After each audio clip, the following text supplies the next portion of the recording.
Welcome to Season 3 of the Knack for Business podcast.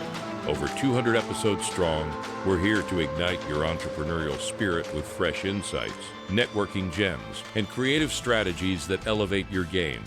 Are you ready to discover what your Knack for Business truly is? Today's topic is using your financials to predict your business future. Second portion. Your hosts are Bernie Fransworth from Creative Insight and Wayne Pratt from Motivate You Inc. So what can you expect from the Knack for Business podcast? The aim is to help you find your feet in the business world. Whether you're just starting out or you've been at it for a while, we have something for everyone. In each episode, they dive deep into a particular area of business and explore the ins and outs of the subject. They interview guests that are experts in their field who share their success stories and their experiences. They offer practical tips and advice. Our guest today is Sanjay Gupta from Sanjay Gupta Coaching and Consulting. He is an entrepreneur for more than 3 decades. Sanjay is a business growth expert that has in-depth knowledge of business models, distribution, sales, marketing, and finance. He's owned many types of businesses, including international trading company, wholesale and distribution business, digital marketing, and consulting. Today, he is primarily focused on managing a digital marketing company that caters to Fortune 100 clients. As the president and CFO, he oversees strategy, operations, and finance. He also has a boutique consultancy business that helps clients scale their business. And we last had him on the podcast in January 2024. Sanjay, welcome back. And how are you doing, sir? Great. Thanks for having me, guys. Do you have a favorite quote or saying, sir? Probably the same as last time. Successful people ask better questions, and as a result, they get better answers. And then in times of change, learners inherit the earth, while the learned find themselves beautifully equipped to deal with a world that no longer exists. They're good. I think that you always need to look at life and ask questions. The questions you ask will define the answers. The better the questions, the better the answers. And we're living in a constantly changing world. And one of the things that I've been spending a lot of time with Altitude is AI and the impact on the digital marketing industry and how it could potentially impact our clients or how we work with clients. You need to embrace change. Don't want to be a Kodak or a Blockbuster. When you look at those two businesses, Blockbuster could have bought Netflix for I don't know how much. It wasn't a lot. And they would still be around today, I think. So there's always change in business and you can't be static. You need to always embrace it. Are you finding that AI is helping you doing the forecasting and building out what's happening as other changes are occurring around us culturally and economically? I'll use AI like to ask a question and maybe streamline some research, but I think I'm a bit more old school when it comes to finance. I don't rely on it too much. I like my spreadsheets and I think that honestly don't think that managing a business is too complicated. I think that if you understand the fundamentals, it can be pretty straightforward. I think AI is like anything that new that comes out. I think it can be an effective tool that might streamline, make things more efficient. But I don't think that AI can replace critical thinking. I think that anyone that thinks that is mistaken. I also think that there's good AI and bad AI. You can use it for good things, but you can also use it for bad things. And the one thing that I think is interesting about AI is it's circular. People have been using AI to plagiarize. Now they've developed an AI to check to see if that person plagiarized. And then there's constantly new things being added. But I think probably when you look at AI, ChatGPT is probably will be the dominant force. I'm not sure. I'm no expert. I think one of the things that every entrepreneur, every business owner needs to understand is they're never going to be the expert at everything. And because of that, you need to find people that are the experts and just have trust that the information they're going to give you is that it's valuable. We brought in an expert and we did a workshop with our team at Altitude on AI. I'd say we're probably on top of it and we're trying to be on top of it. Do you find that your forecast timelines are changing?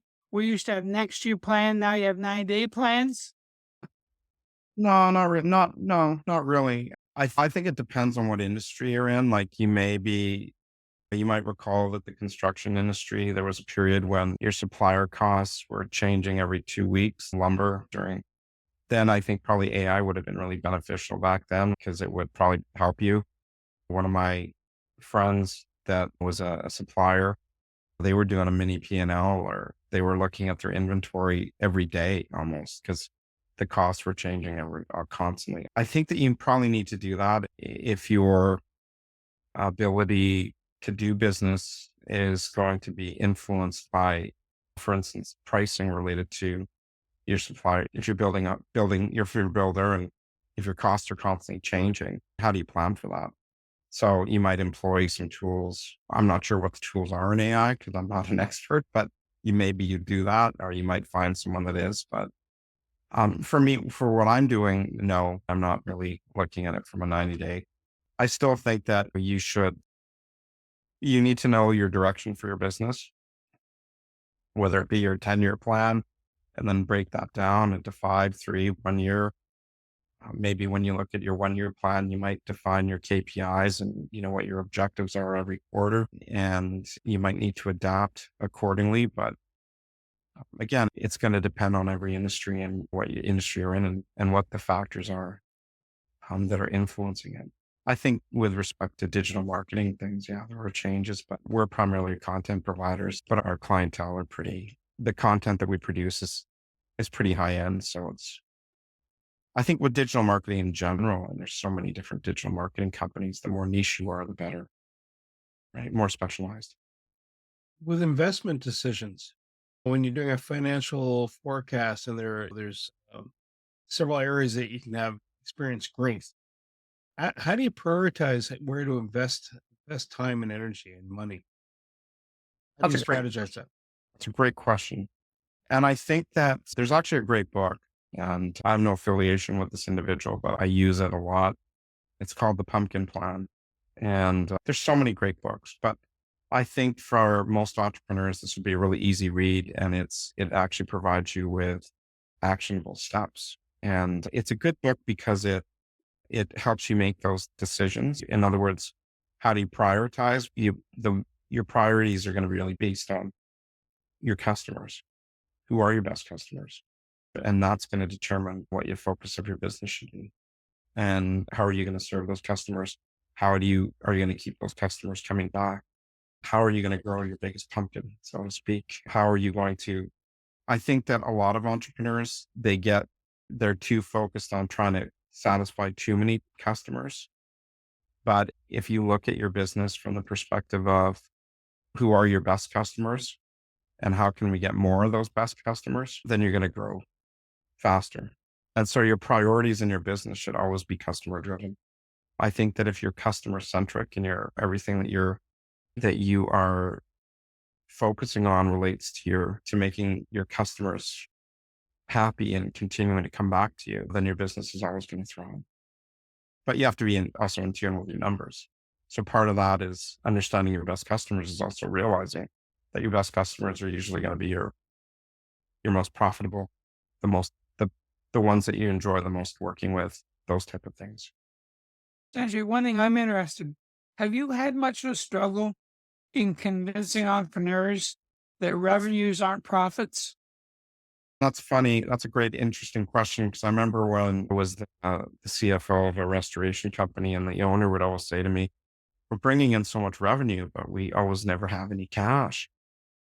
And then I would say, "Let's look at the P&L," and the net wasn't that high. But one of the things that the owner didn't realize is that he had a lot of debt. And so he wasn't really paying attention to his balance sheet. And so a lot of the excess capital was being used to pay off liabilities.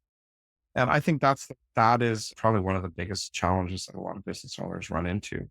I've done some further analysis of some of the clients that I work with, and if your sales are going up, but your costs are going up as well, the cost to create that sale are going up, then obviously there's really no benefit for those sales being increased because your net's not going to increase. What's the point in doing, like you could do 10 million in sales and make $100,000, or you could do 1 million in sales and make $100,000. Which business is better? And what obviously the one that's doing 100,000 on a million is probably going to be much easier to scale or much better to scale. Because if it's doing 10 million, it's making a million, right? It's got a 10%. Whereas if you're doing 10 million, make 100, it's 1%, right? I think that's the right math.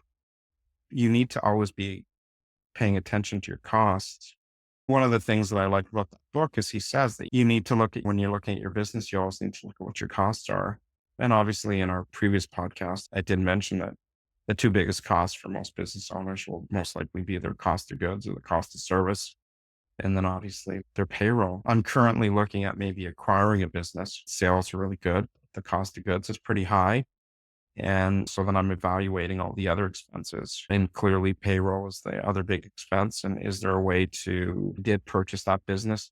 How it's got established clientele, but I'm evaluating it, doing due diligence on that to evaluate to determine whether or not it would be a sound acquisition.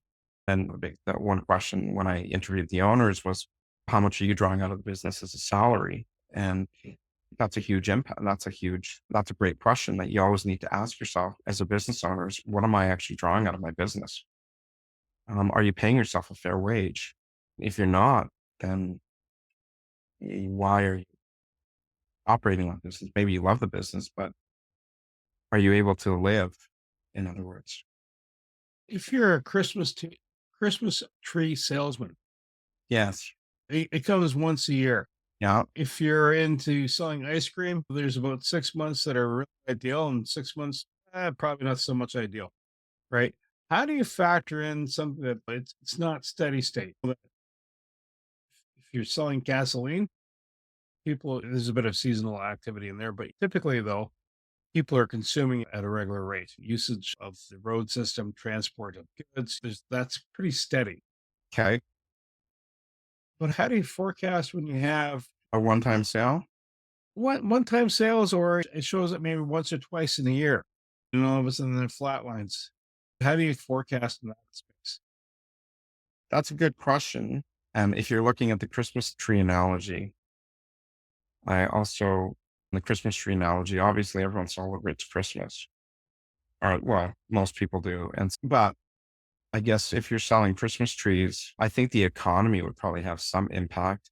If you look at inflation and those type of things and like expendable income, it's having an impact on people, right? Cost of living's gone up.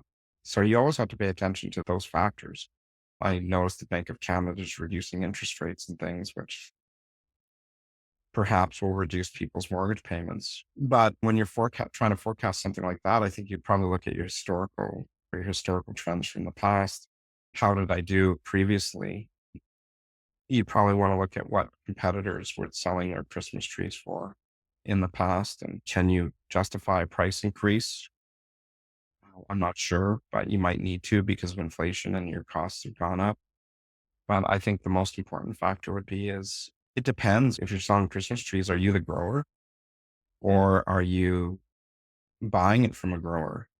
And I think the biggest challenge there is, what's it going to cost you now to buy it from the grower year over year? And what can the market bear, or what is the market willing to pay for those Christmas trees now?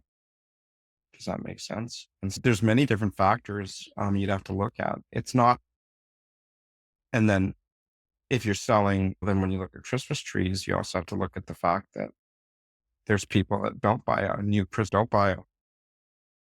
a fresh Christmas tree every year. They might go and get the one they just store in the box and they bring out every year. And what impact is the market? How many people are doing that now because they don't want to deal with buying the Christmas tree? Not to mention that if you're not taking care of a Christmas tree, from my restoration background, and you let it dry out, it's a fire hazard.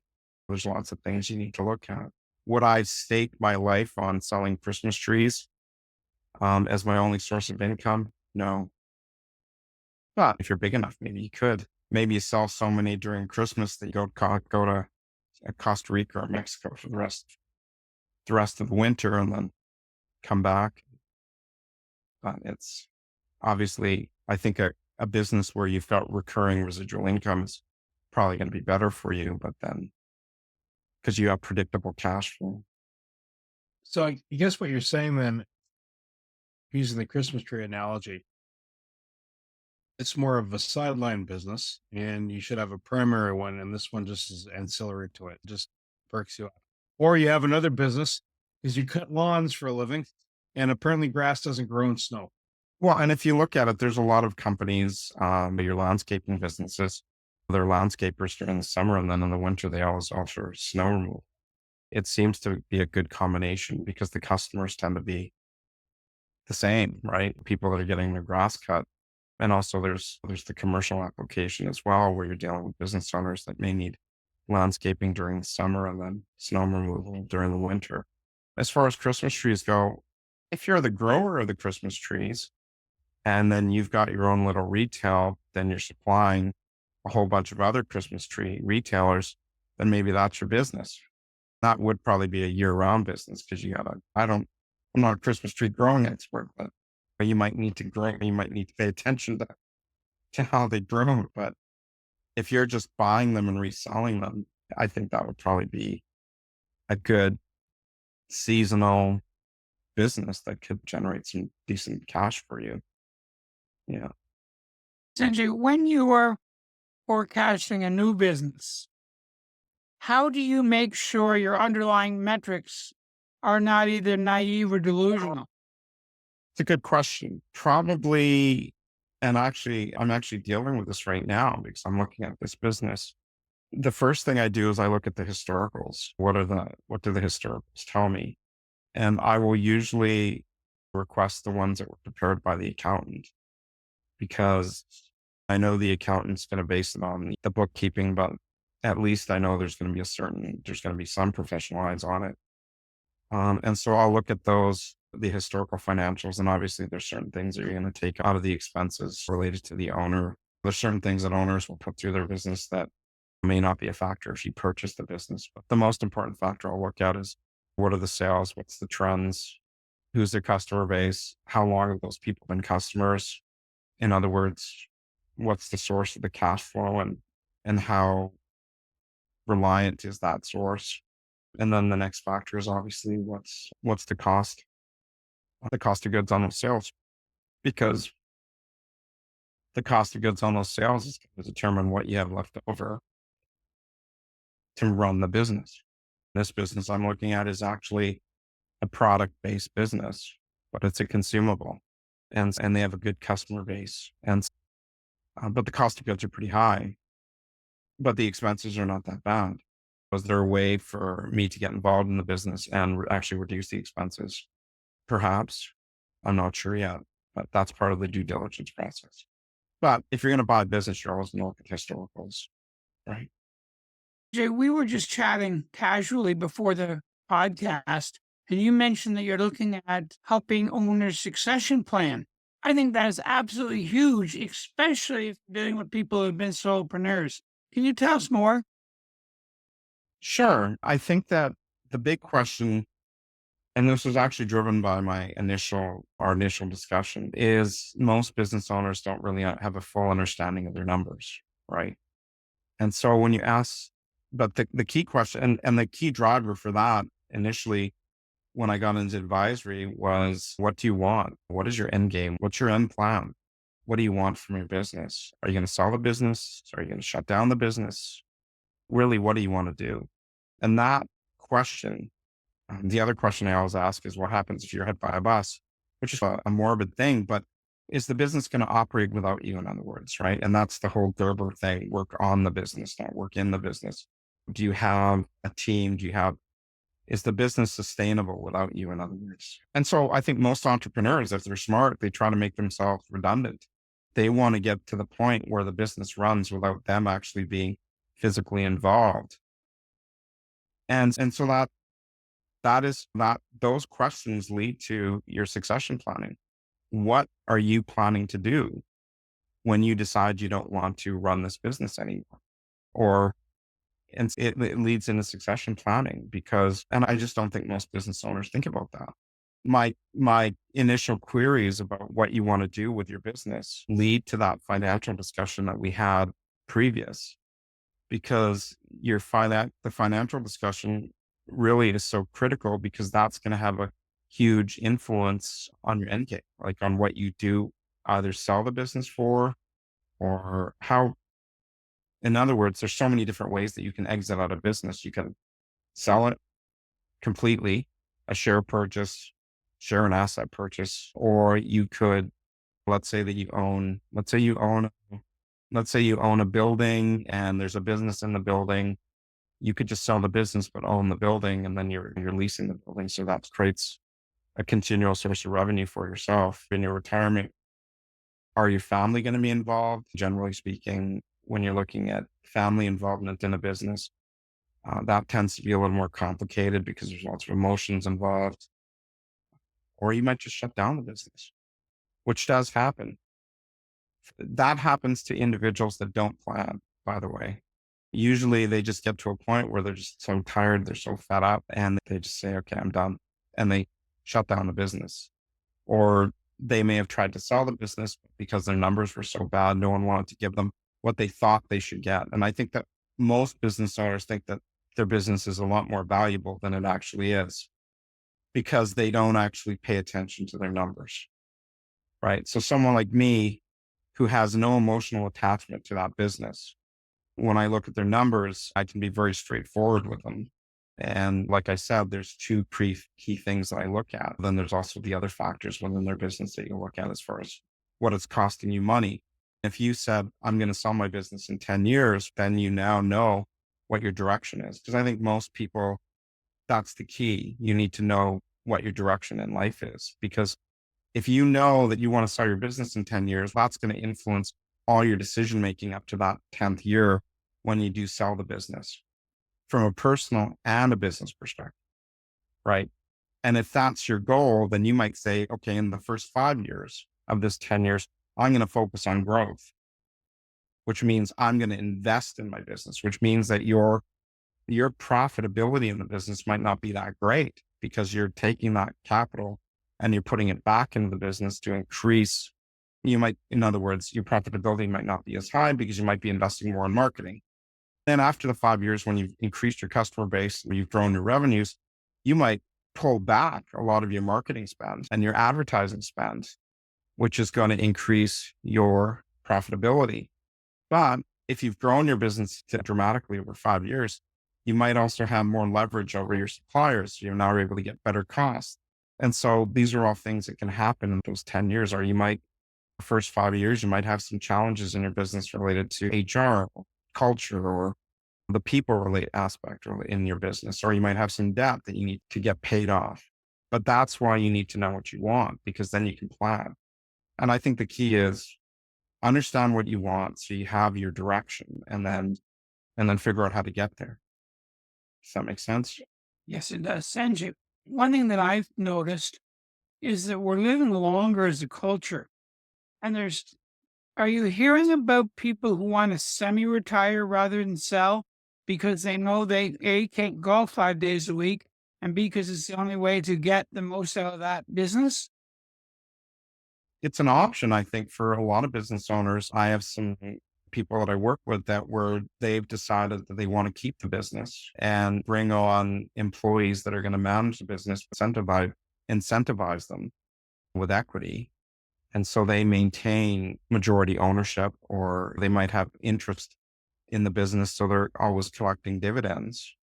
And they might just go down to 1 or 2 days a week so they can draw a salary or whatever. But that is definitely, I think, a really sound option if the business is something that is going to generate continual cash flow. And if it's managed effectively, really, it could be a good retirement type of situation, because you've got your income from your business, but you're slowing down.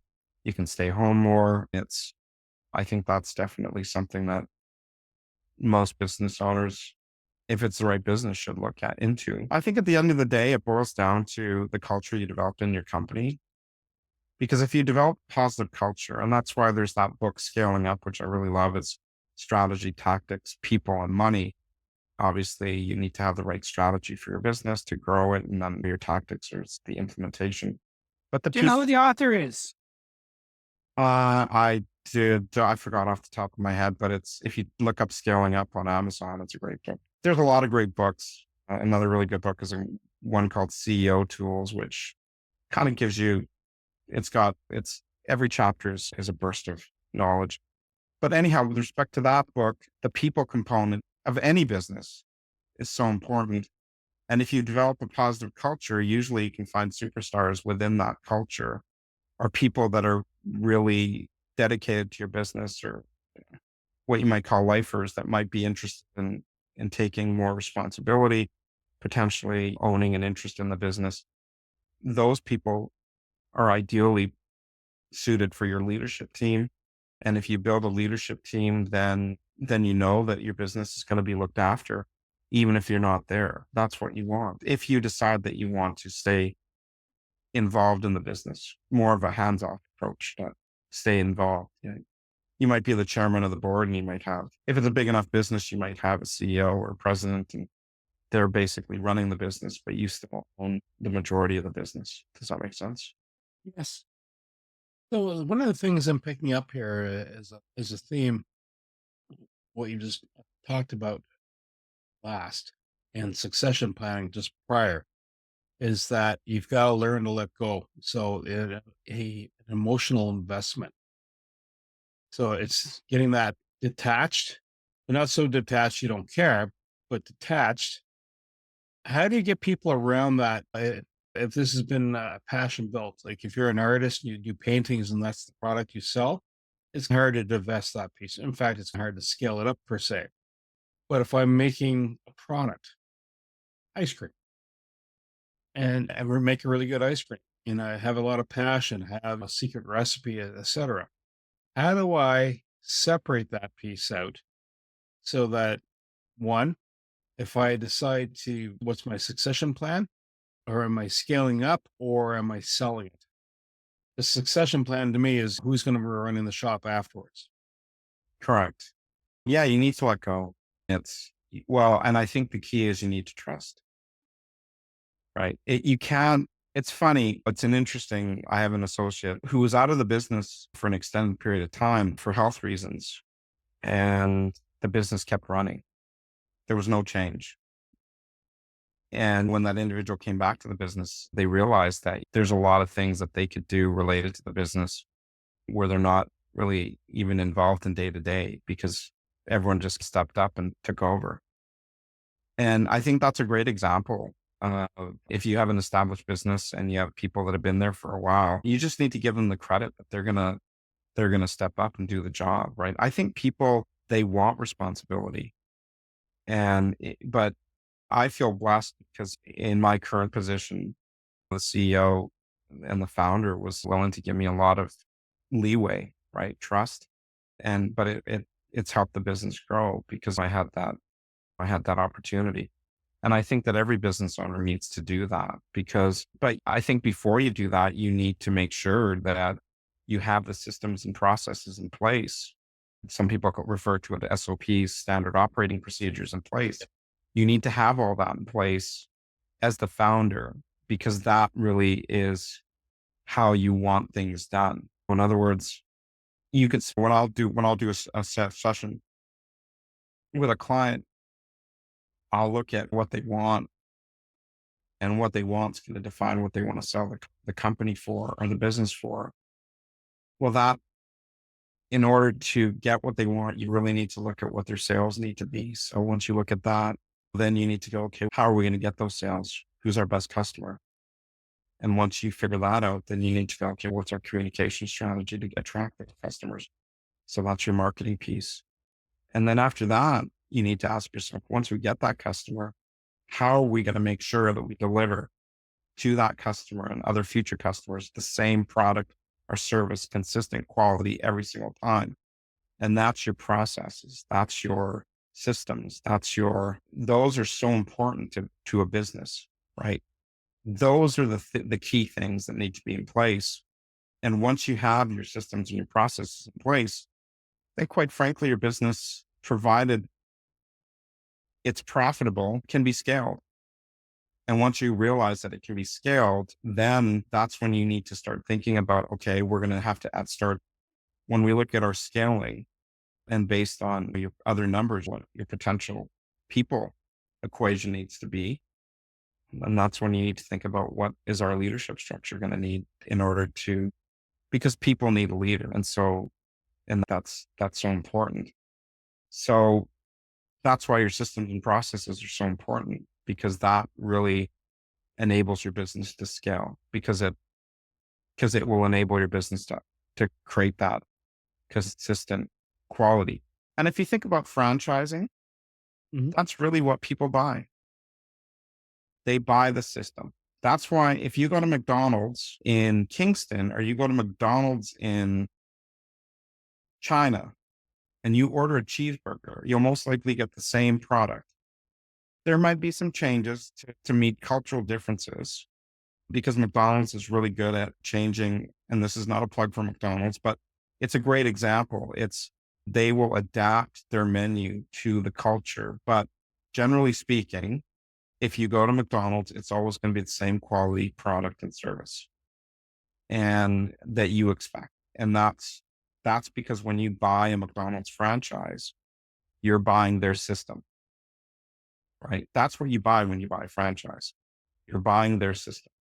And so if you can systematize your business and you have all your processes and everything in place, then essentially you should be able to find people to manage your system. So as an owner, and that's a beautiful place to be in, because if you're able to find people to manage the system, then theoretically speaking, you should be able to go away for 8 weeks in a year and the business runs. Sanjay, being in our same town, I've seen you survive operating things like pandemics more personally than some of my bigger picture. Between health scares of entrepreneurs, the pandemic, everyone's talking about scaling up. Have you either seen or heard of people who have learned to successfully scale down? They took their top 10 clients and fired everyone else and let them atrophy and ran a simpler, smaller business that was less stressful? First and foremost, that's a great question. And in fact, the Pumpkin Plan's a great book for that, because one of the points the author makes is he says that in order to scale up your business, you need to fire all your bad clients, right? And he calls it weeding. You need to weed out all your energy vampire type of clients, the people that are taking up a lot of time, but that are not a pleasure to deal with, or not generating the margins that you like, are just a drain on profitability. And I actually view that from the perspective of what makes you the happiest. If you built a business and you've got 10 clients out of 100 that are generating 80% of your revenue, why do you need the other 90 clients for the 20%? Right? You might be able to reduce your costs substantially and increase your profitability by just focusing on those 10 clients. But also, what else does that do for you? It frees up brain space. It also frees up time and resources where you could probably maybe focus your efforts on attracting 10 of those same type of clients. So now all of a sudden you're doubling your customer base, but they're your ideal client, your most profitable client, the clients that you want to work with the most. And that in many respects has simplified the message of the book, but it's really focused on your best client. And I think that most successful companies are businesses, and obviously depends on what your area of influence you want to be. By focusing on your best client, you're going to grow quicker, right? Grow quicker and more profitable. So if you want to scale down, like you said, you might actually end up scaling up, because your profits might increase. So the question actually could help the business owner, because then when they weed out all the people they don't want to work with, they might have more time to focus on the clients they want to work with. Does that make sense? Absolutely. We've touched on succession planning. We've touched on growing and scaling, mergers and acquisitions. It's like a succession plan, except that you're now combining forces. How do you structure yourself so that you look, obviously, you want to be attractive for someone else to merge with you? There has to be a benefit for them to do that. How do you structure it so that works out well? And if that is your exit strategy, in other words, buy me up. Thank you very much. I'll be here for another year or two. and then ciao. How do you arrange for to go as positive as possible? I think if you're going to merge with another company or you're going to bring them into your company, it needs to be the right fit, right? That's merging with a company. Also, you need to think about the people involved, right? There probably should be similar cultures. There should be lots of cross collaboration for a successful merger. A merger is much different than buying a business outright.